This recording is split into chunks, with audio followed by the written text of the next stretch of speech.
I don't know how to put this, but I'm kind of a big deal. Hello, Davy Jones here. I'm back to try and make a video for my channel. My channel has been dormant for a while, and forgive me for that, especially to all those who have subscribed, and thank you so much. I'm just over 3,000 subscribers now, which is teeny tiny in the grand scheme of things, but it's very special to me. I haven't uploaded a video in a while. I've had life issues, health issues, stuff just got in the way, and I just haven't been active. I haven't been really active sim racing either.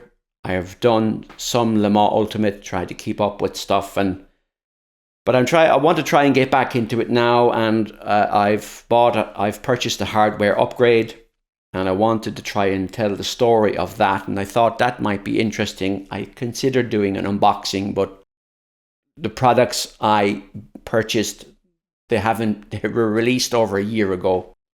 So I wanted to talk about where I came from, the decisions I made, and why I purchased what I purchased. Now, so let me start from the beginning. I started off with a Logitech, however you pronounce it. Logitech Driving Force GT, and then I upgraded to a T300, Thrustmaster T300, and it came with this rim. And I had hardware issues with the T300, RMA issues. There's a video about the RMA process on my channel, and I played a lot of Dirt Rally back in the day, and I thought that I'd somehow, when you play rally, you kind of drive aggressively. I thought maybe I had broken the belt and gear system, but then there would be comments from people saying I've had a T300 for several years and never had any issues. So I don't know. So over time, I ended up, no more T300. I got the TSPC Racer from Thrustmaster, which is PC only. And I already had, of course, the Alcantara rim. This is the 488 Ferrari Alcantara, which came with the T300. And then I treated myself to the Thrustmaster open wheel add-on. And this is a fine base, of course, and there's nothing wrong with this. But I was always wondering, like, people talk about direct drive and the feeling of direct drive and being able to catch slides and this kind of things. And I often wondered, and I've never tried a direct drive. I've been in the local electronics retail and I've seen them on the shelf. I've seen Moza R5 maybe, or R3, and I've seen Logitech, maybe the Thrustmaster T598, but I've never actually tried direct drive. And one of the things was I always had a lack of buttons. I never seemed to have enough buttons. In Le Mans Ultimate, you have ABS and traction control and the hybrid controls and engine braking. I never seemed to have enough buttons. I could, of course, have got a Thrustmaster rim with more buttons, like the Ferrari one, for example. But I didn't want to invest more in Thrustmaster, and I thought, well, direct drive is more durable. It seems to be more durable. Now it comes back to my T300 issues. And feeling that I sort of broke something playing rally, and the TSPC Racer is durable. But I drive with the TSPC Racer, and you as you drive, for example, in Le Mans Ultimate, you feel the rumble strips, and you can feel. I would drive the Porsche 911 GTLM around, and after the third or fourth lap, the back end would kick out, and I'd slide, and I would wonder why. And is it me? Is it my settings? I have a load cell brake pedal. I have the Fanatec CSL Elite V2s, and I thought, well, could a direct drive be? People always say getting better hardware won't make you any faster, but maybe it'll make me consistent. So I was sort of on the fence for a long time about what to do. And I've been following all the reviews. So if you look at, if I go all the way back to Leo Bodner's Sim Steering, which is like, I remember looking at the prices like $3,000 or $4,000, and you get the direct drive, the pure servo motor with the big controller box. And Sean Cole did videos about Leo Bodnar, and I think Paul Jeffrey on Race Department, which is now Overtake, did videos about Leo Bodnar. Then Fanatec came out with the Podium DD1, DD2, which is over 20 Newton meters and a very heavy looking wheelbase. And then Logitech came out with their G Pro, was it? They have a couple of direct drive now. And then finally, Thrustmaster came out with the T818. Now, I was interested in the T818 because I already had, of course, these rims. But there seems to be issues, like there was like quality issues and there was this kind of plastic quick release. So the these rims could be adapted for the T818. And I watched many reviews of you get this piece that goes in here, and then you get this kind of cover which is like sort of reinforced nylon and plastic. And they have since come out with a better system where you remove this collar and you replace it, and then it's sort of closer. It's closer to the wheelbase, and it makes the quick release more secure. But I sort of wondered, and even like I said, I second guessed myself. Like I bought the direct drive, and I thought, well, I bought one brand, and I thought, well, could I have gone? Would it have been okay with the T818 and maybe modifying these? I just didn't know, but I ended up posting on Reddit. I had made a decision, and then people were saying Simagic. So let's get back to that. So where did I start from? So I was following all the reviews. So you have Boosted Media, Will over in Boosted Media. You have Dan Suzuki, Random Call Sign, Gamer Muscle. I follow all the reviews. OC Racing, of course. And there's all the brands. I have notes here on my left. There's Asetek and Simacube. Simacube is here in Finland. In Tampere, it's Granite Devices. There's Moza, of course, and Simagic, VRS, Conspit, PXN, I think, as well. Take your pick. But it's Simagic I went with, and more on that in a minute.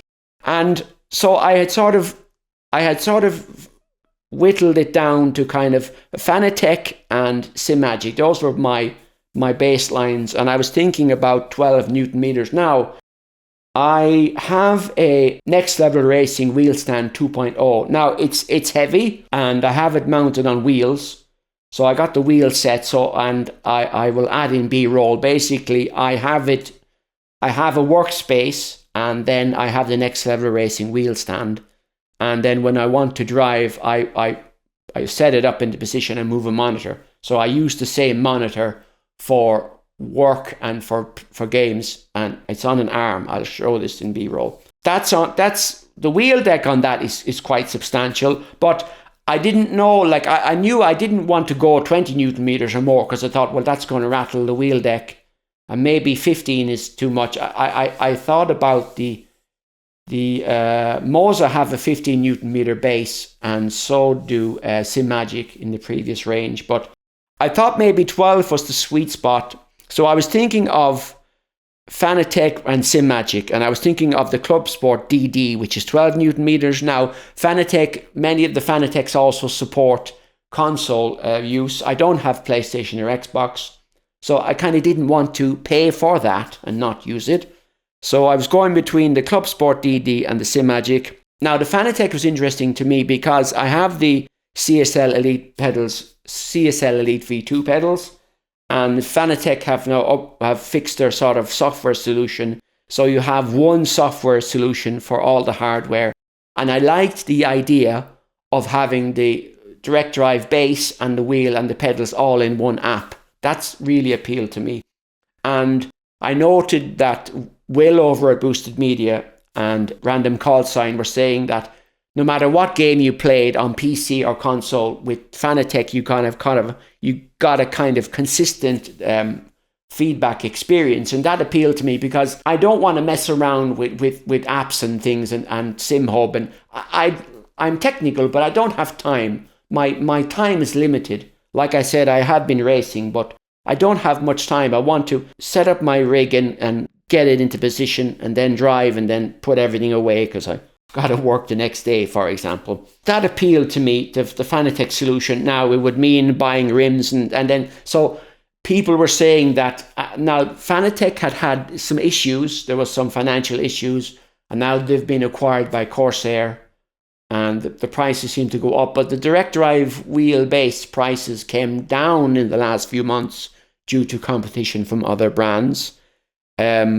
So I ended up posting on Reddit. I can link to the post in the video description. So I posted on Reddit these specs, so a Fanatec Club Sport DD 12 Newton meters, which I had Googled it around it, and I Googled it, and people were saying they've had like 15 Newton meters on a Next Level Racing wheel stand 2.0, and it's been okay. So I figured, okay, if I will try putting the Newton meters to 12 to the max and report my findings. But let's see. And I don't, like, I never, like, if you put the TSPC Racer settings on Windows to defaults. Now, I don't know if Thrustmaster has a newer software solution. I was just using the base drivers, which works via the Windows sort of control panel.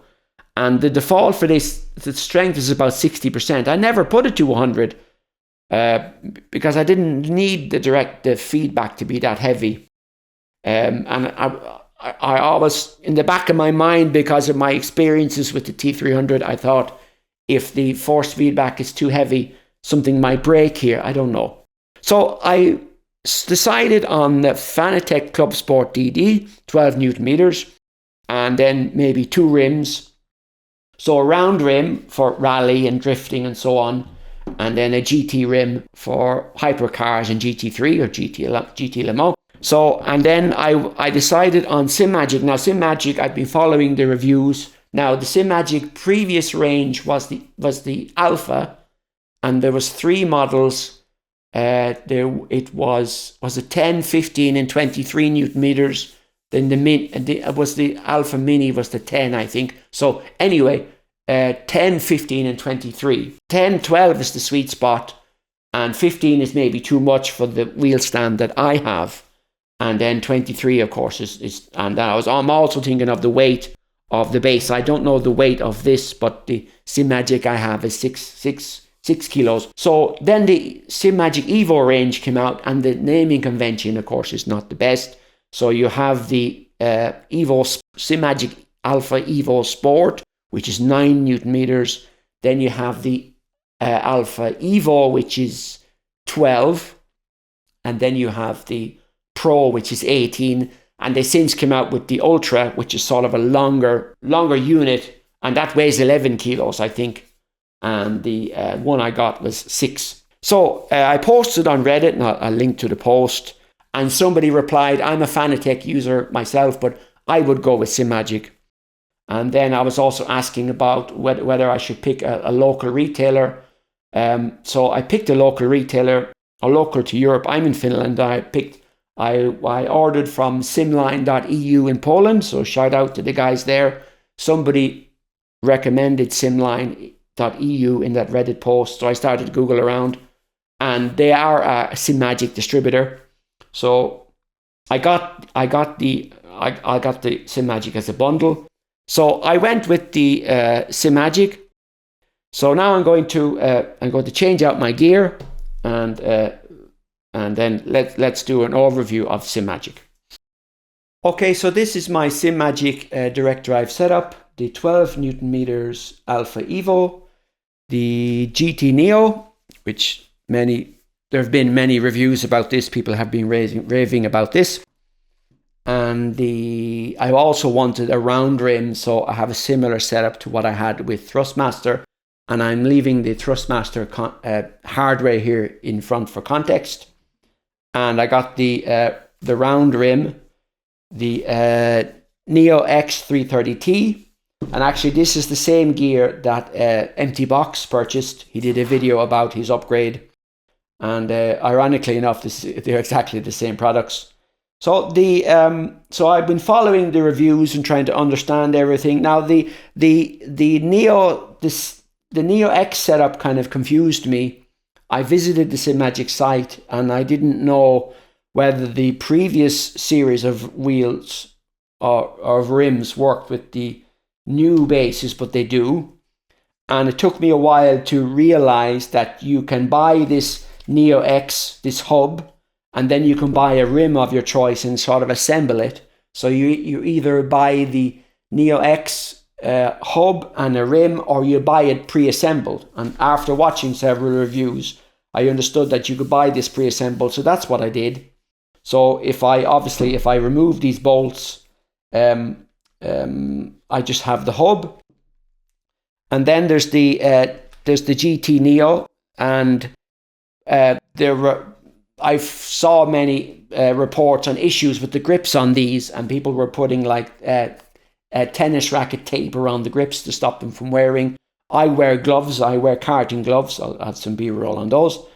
But then there were reports that people had changed the manufacturer, had changed the composite of the grips. So let's see how they go over time. These seem now fairly solid. But let's see if there's any wear. And now, of course, I have so many more buttons. There are the rotary encoders and these four-way switches, however you call them. And I have to learn about all this because this is totally new to me. I haven't even driven this yet. So let's talk about then what came in the box. So the Alpha Evo comes with the power supply, of course, and then the PC PSU style. Now, actually, I was under the impression that the power cable comes with a power switch in line, but maybe it doesn't for the Alpha Evo. But I seem to remember. Then it comes with this is the USB cable for connecting to the PC. This is the printer style cable. And then there's I have 3 now USB-C cables, USB-C to USB-A, one for the base, one for the rim, and one for the GT Neo. And that's for pass-through. And my immediate impression when opening up the GT Neo was how small it is, just compared to I didn't realize, you don't really realize from a video doesn't do these. A video review never really does a product justice. I never realized how small this is when you compare it to what I have. So it comes with at the back of this. Of course, I'm not going to bore you with all the details because those who know the details. So you have this CAN bus USB. This is not a USB hub. And then you have all the connections for the Simagic hardware. So connect the PC. You've got power, and then there's pass-through with this USB-C. USB-C with the pass-through allows you to use a third-party rim via this quick release with USB. I'll most likely never do that. And there's also the quick release. You have to modify the quick release if you want to use SimHub. I've never used SimHub. I most likely never will. And actually, this came with the this comes with the cover. So when you're using one rim, you have a cover. You have a cover for the quick release or something like. Or actually, is it cover for this? It's a cover for that. Sorry, I just realized. And this as well. So these were extras. These are mounts, so you can mount your rims on the wall, and there's also a little T bracket, and you can also mount them on the profile. So if you have aluminium profile, you can also mount them on that. So that's the sort of basic overview. And my immediate impression, like I said, was the size of this. It's just so small and compact, and people have talked about the cogging. And there's the LED lights here, the RGB, and then there's a space for mounting some kind of dash in the future. And this is the first time I've seen any of these. And then this is quite heavy. The GT Neo weighs about, I think this is about 1 kilo, and it feels like very substantial. And I like the paddles. The paddles are there's not so much clickiness with the paddles. This is what I like. The clutch paddles, are more clicky. I mean, the Thrustmaster, they're kind of clicky, and particularly if you live in if you have somebody sleeping next door, you're going to wake somebody up. We all know the story about that. But these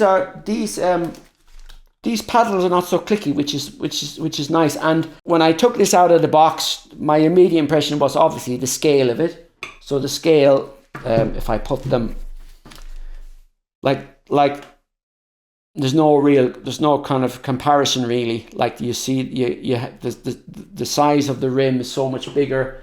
It's so much heavier. It feels so much more substantial. And of course you have all the buttons, all the controls and the rev lights. It's a different world. So I had been saving up and looking to upgrade over a long time, and I'm hoping now to sell these.